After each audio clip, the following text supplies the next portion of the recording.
Okay. Thank you so much for joining us here at the Live Desk. I'm Janae Hancock along with Julia Avery. We're here to let you know everything you need to know before you get on the roads. We are dealing with some serious conditions out there, Julia. Well, a few key points I would like to say is the roads have been dicey all morning. They are going to continue to be dicey. And I think the problem is that there's this false confidence that they look like they have cleared up since what we had a few days ago, but the temperatures have dropped so much that there's patches of ice, and all morning we've been seeing cars twisting and flipping out. So let's take this right here. This is 635 in the southbound direction. Looks like our camera may have just, there we go.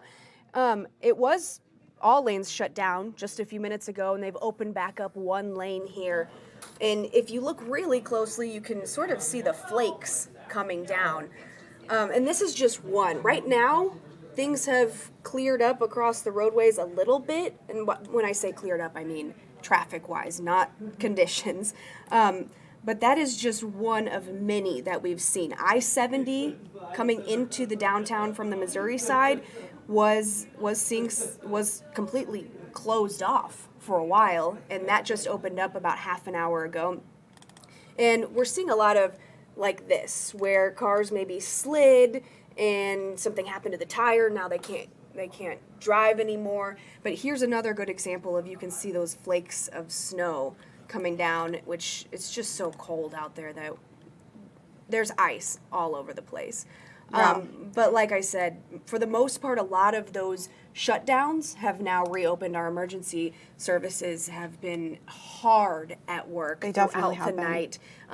Every single one of these instantly had flashing lights right there ready to help them out. Yeah, no, that's definitely right. And we're going to take a live look at the Country Club Plaza right now, near the Northland. I know we don't have a live shot there right now, but that's where I came from this morning, and the roads are definitely slick. So you definitely want to take your time on the roads as you prepare to get to work this morning if you have to. But if you can stay home, today is definitely the day to do that. We're going to take another live look using the Scout Cam now. Yeah, I just wanted to show you guys, this is 435 in the southbound direction at 87th Street.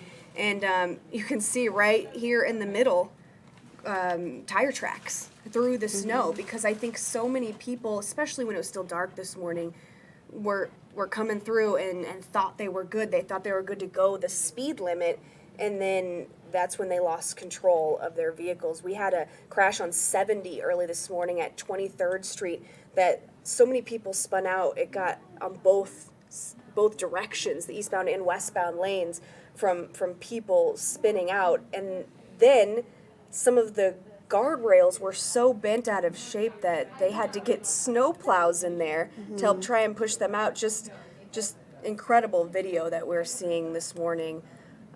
But I don't believe conditions are getting better. I think maybe people are driving slower on the roads. I'm hoping that that's so. Maybe because the sun's out, it's easier to see some of that ice. But this morning we maybe had 12 crashes all at once. Right now, that 635 crash is the main one that we're tracking. Yeah, and the KCTV5 traffic team, let's put it that way, First Warn traffic team, they have been tracking it all, but we're also taking a close look at weather, especially as we look ahead to the weekend and the big playoff game tomorrow. So with that being said, we are going to transition, and we're going to turn things over to meteorologist Greg Bennett, who is keeping a close eye on the weather for us. How's it going, Greg? It's going pretty good, very active, obviously, right? We've been having some serious situations on our roadways. You know, obviously you heard over from Julia Avery there that it has been rough going out there. Over about a dozen crashes and accidents just from this black ice situation, these slippery conditions out there.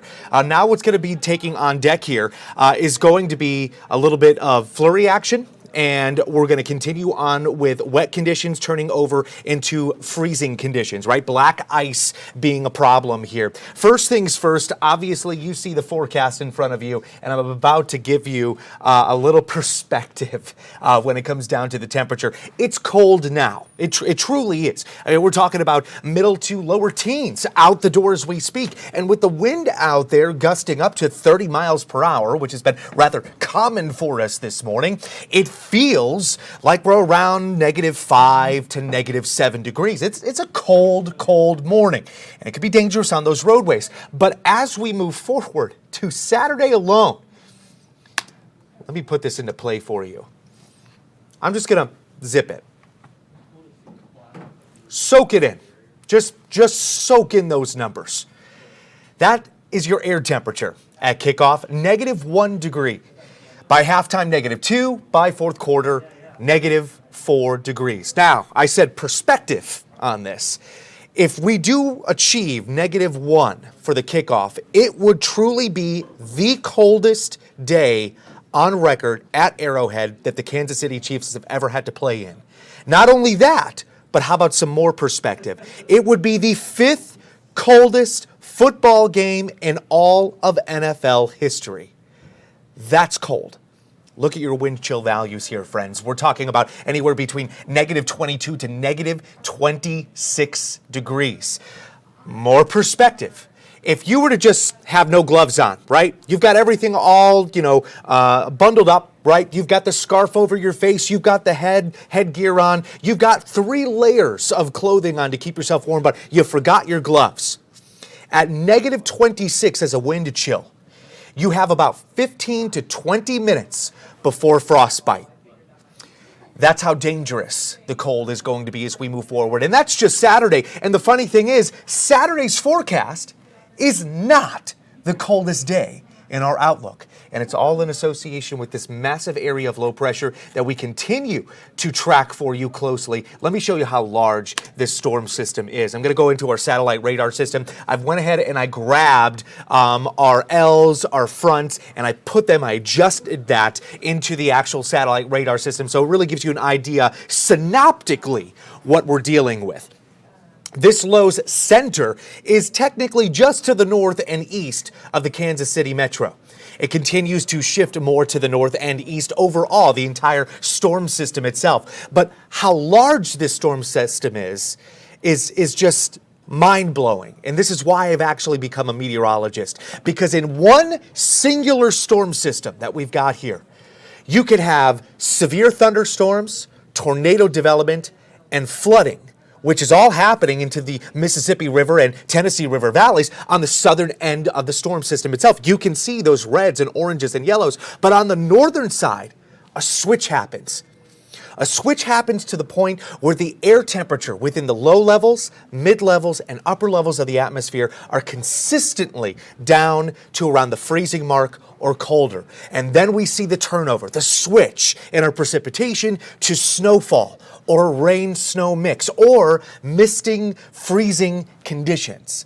And that's exactly what we're dealing with here. We're on the northern side of the storm system. At the same time, on the southern end, we have a severe thunderstorm threat on hand, off around areas of southern Illinois, moving into Indiana, Tennessee, Kentucky, and getting down into the Mississippi River Valley.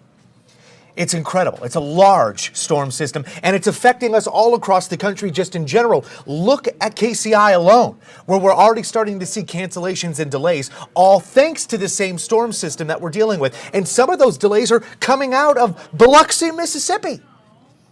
But it's from the same storm system.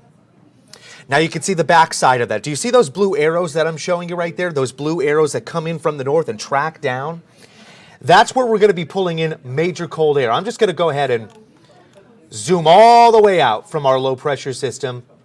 And what's happening is this particular low that we've got here, this low right here, is legitimately pulling on the atmosphere up on the northern side of the Arctic Circle, and it's pulling this cold air down into the United States.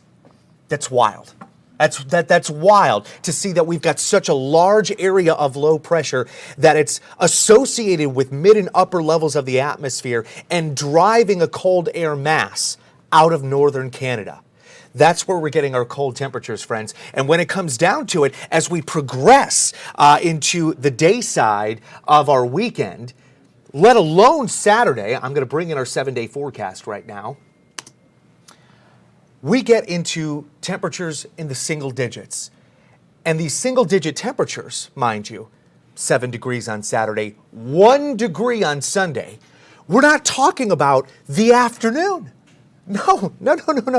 These are more towards the late morning, maybe around lunchtime. That's where we're achieving our high temperatures for the next few days here, friends. And then as we continue into the late afternoon and early evening, we drive the temperatures down.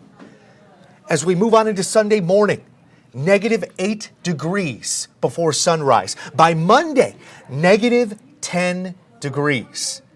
The wind is still whipping up anywhere between about 10 to 20 miles per hour during this time frame. So the wind chill values, well, let's show you that perspective. The wind chill values on Saturday, -25. Sunday, -30 degrees. And we anticipate that moving on into our Monday morning. This is dangerously cold conditions. And once more, -30 degrees will safely put you at about 15 minutes outdoors if you were to expose your hands, your chest, your face. Within 15 minutes, you will get the initial signs of frostbite. And technically, the tingling or the stinging sensation that you would achieve, that's really the beginnings of frostbite truly, and the redness that you get, sometimes you get it on your nose or your cheeks. That's technically the first signs of frostbite. It's very, very minor. You know, it's a typical kind of situation that you would see in any winter day, but it's nearly instant that you would get those kinds of conditions. That pins and needles stinging on your cheeks or the tip of your nose or your fingertips, the redness that may come over your face because of cold air. Taking in a breath with a wind chill of -30 degrees could literally take your breath away. It's wild. It's weather. It's meteorology. It can be dangerous, and that's why we're here at KCTV5, and the First Warn 5 weather team, the center, has constantly been on this for you days and days and days in advance to make sure that you are ready for this extreme cold. But now it's arrived, and now we're going to keep on tracking it for you. That way you can better prepare yourself moving forward through the rest of our weekend and into next week, which, mind you, there is a light at the end of the tunnel going back into our 7-day forecast here, friends.